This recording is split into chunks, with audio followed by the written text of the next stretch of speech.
রাজ্যের লক্ষ্মীর ভান্ডার প্রকল্পের মাধ্যমে মহিলাদের মন জয় করেছেন মুখ্যমন্ত্রী মমতা ব্যানার্জি। পরবর্তীতে মহারাষ্ট্রে লাডলি বাহিন প্রকল্প চালু করেছে সে রাজ্যের সরকার।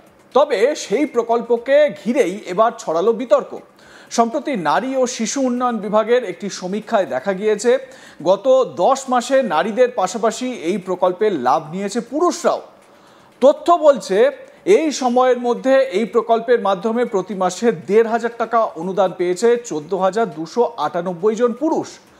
অভিযোগ, অনলাইন রেজিস্ট্রেশনে কারচুপি করে নিজেদের মহিলা পরিচয় দিয়েছে ওই ভুয়ো সুবিধা গ্রহণকারীরা, যার জেরে সরকারি তহবিল থেকে খরচ হয়েছে বাড়তি ২১,৪৪,০০,০০০ টাকা। অভিযোগটি প্রকাশ্যে আসতেই তোলপাড় পড়ে গিয়েছে বিভিন্ন মহলে। সরকারের সমালোচনায় নেমেছেন বিরোধী দলের নেতানেত্রীরা। এনসিপি সাংসদ সুপ্রিয়া সুলে প্রশ্ন তুলেছেন, ওই ব্যক্তিরা কিভাবে ফর্ম পূরণ করেছিলেন, কে তাদের সাহায্য করেছিল, কোন সংস্থাকে রেজিস্ট্রেশনের জন্য ঠিকাদারি দেওয়া হয়েছিল। এর পেছনে আরও বড় ষড়যন্ত্র আছে। সংস্থাটির তদন্ত করা উচিত এবং বিষয়টি একটি এসআইটি বা ইডি দ্বারা তদন্ত করা উচিত। এনসিপি সাংসদ সুপ্রিয়া সুলে কি অভিযোগ করেছেন শোনাবো আপনাদের। मला नाही माहिती बाबा, मला कसं माहिती असेल? फॉर्म नाही भरले ते जवळपास 22 कोटी रुपयांचे निधी त्या पुरुषांच्या खात्यावर जमा झालाय. नाही, प्रॉब्लेम इज फॉर्म तर भरला ना, कोणीतरी फॉर्म भरला ना. इलेक्शनच्या आधी घाईघाईनी यांनी एवढे फॉर्म भरून घेतले. मग कुठला सॉफ्टवेअर याचे कॉन्ट्रॅक्ट कोणाकडे होतं फॉर्म भरायचं? कोणी फॉर्म भरून घेतले या सगळ्या बहिणींचे? कुठलं तरी सॉफ्टवेअरच वापरली. अहो, एआयच्या काळामध्ये एवढा मोठा पारदर्शक कारभार, आधार कार्ड या सगळ्याबद्दल झालं. एवढी मोठी यंत्रणेमध्ये एवढा फ्रॉड होतोच आहे कसा? याचा अर्थ याच्या मागे काहीतरी मोठं षडयंत्र आहे. आणि हे षडयंत्र किंवा ही कोण एजन्सी आहे ज्यांनी लाडक्या बहीण योजनेचे फॉर्म भरून गेले, त्या एजन्सीची इन्क्वायरी झाली पाहिजे, त्याला ब्लॅकलिस्ट केलं पाहिजे आणि त्याची पारदर्शकपणे एसआयटी किंवा ईडी आणि सीबीआयची इन्क्वायरी झाली पाहिजे। ভাবতে পাচ্ছেন, লড়কি বহন যোজনা মহারাষ্ট্রের এই স্কিমে ১৪,০০০-এর বেশি পুরুষ নাকি তারা টাকা পাচ্ছে। কি গুরুতর অভিযোগ। এদিকে মহারাষ্ট্রের উপমুখ্যমন্ত্রী অজিত পাওয়ার বলেন, লড়কি বহন প্রকল্প গরিব মহিলাদের জন্য সূচনা হয়েছিল, কিন্তু কিভাবে এই প্রকল্পের সুবিধা পুরুষরা পেল তা জানা নেই। তবে আমরা এই টাকা উদ্ধার করেই ছাড়ব এবং সেই ব্যক্তিদের বিরুদ্ধেও যথাযথ পদক্ষেপ করা হবে। মহারাষ্ট্রের উপমুখ্যমন্ত্রী অজিত পাওয়ার কি অভিযোগ করছেন বা কি বলছেন, কি দাবি করছেন তিনি, শুনুন। 2 दिवसापूर्वी बातमी कळलेली आहे। शनिवार रविवार सुट्टी होती। मी आज रात्री किती उशीर झाला तरी मुंबईला जाणार आहे। उद्या गेल्यानंतर याबद्दलची काय वस्तुस्थिती आहे, कारण मागच्या निवडणुकीच्या आधीच्या काळामध्ये ही योजना गरीब लाडक्या बहिणींच्या करता, ज्यांचं 2.5 लाखाच्या आतमध्ये उत्पन्न आहे, अशा लाडक्या बहिणींच्या करता आणलेली ही योजना होती आहे। पुढेही ती चालू ठेवायची, परंतु त्याच्यामध्ये काहींनी त्याचा चुकीचा अर्थ काढून गैरफायदा घेण्याचा प्रयत्न केलेला असेल।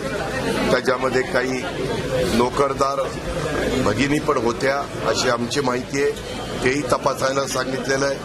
गेले 2-3 दिवस यामध्ये पुरुषांचा पण समावेश झालेला आहे असंही बोललं जातं।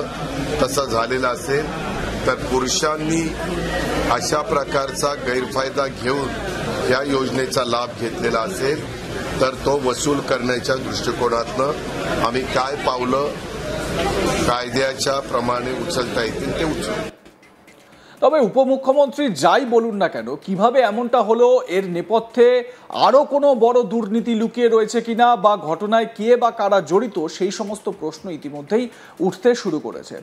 একবার ভাবুন, মহিলাদের জন্য কোনো প্রকল্প তৈরি করা হয়েছে। মহারাষ্ট্রে যে প্রকল্পটির নাম লড়কি বহন, এই প্রকল্পের আওতায় মহিলাদের বা রাজ্যের মহিলাদের প্রত্যেক মাসে একটা অ্যামাউন্ট দেওয়া হচ্ছে। ঠিক যেরকম পশ্চিমবঙ্গে লক্ষ্মীর ভান্ডার করেছেন মুখ্যমন্ত্রী মমতা বন্দ্যোপাধ্যায়, সেইটাই একদম কপি পেস্ট ভার্সন বলা যায়। তো সেই প্রকল্পে এবার ধরুন লক্ষ্মীর ভান্ডার প্রকল্পের আওতায় যদি কোনো পুরুষ তার অ্যাকাউন্টে টাকা ঢুকে যায় প্রত্যেক মাসে, তাহলে কীরকম হয়?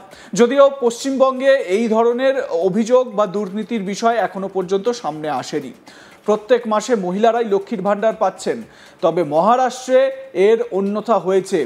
একজন দুজন নন, যদি একজন দুজন পুরুষের অ্যাকাউন্টেও ঢুকে যায় সেটা হয়তো ভুলবশত হয়েছে, কিছু একটা সমস্যা হয়েছে, কোথাও একটা গাফিলতি হয়েছে বলে ধরে নেওয়া যেত।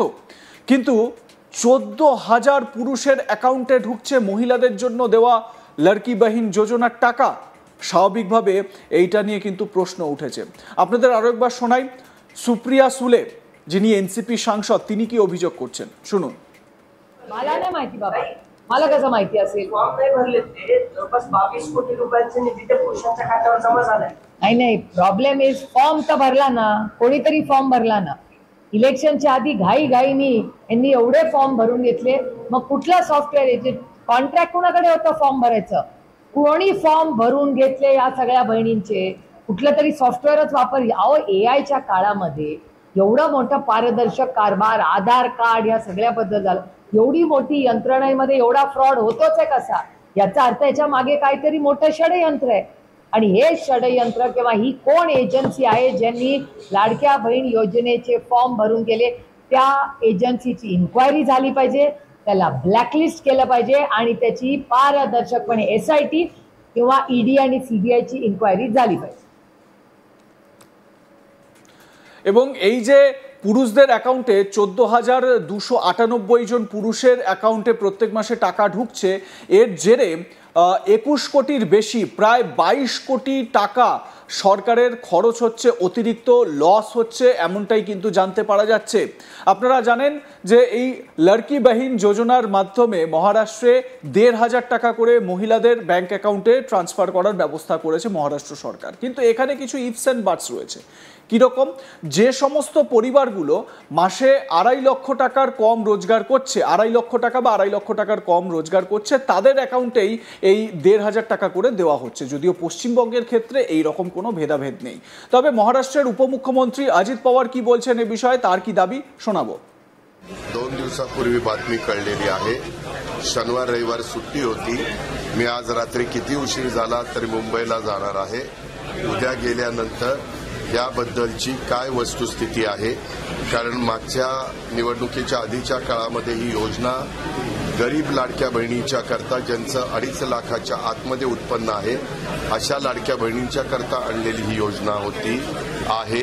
पुढेही ती चालू ठेवायची, परंतु त्याच्यामध्ये काहींनी त्याचा चुकीचा अर्थ काढून गैरफायदा घेण्याचा प्रयत्न केलेला असेल। त्याच्यामध्ये काही नोकरदार भगिनी पण होत्या अशी आमची माहिती आहे, तेही तपासायला सांगितलेलं आहे। गेले 2-3 दिवस यामध्ये पुरुषांचा पण समावेश झालेला आहे असंही बोललं जातं। तसं झालेलं असेल तर पुरुषांनी अशा प्रकारचा गैरफायदा घेऊन या योजनेचा लाभ घेतलेला असेल तर तो वसूल करण्याच्या दृष्टिकोनातनं आम्ही काय पावलं कायद्याच्या प्रमाणे उचलता येतील ते उचलू।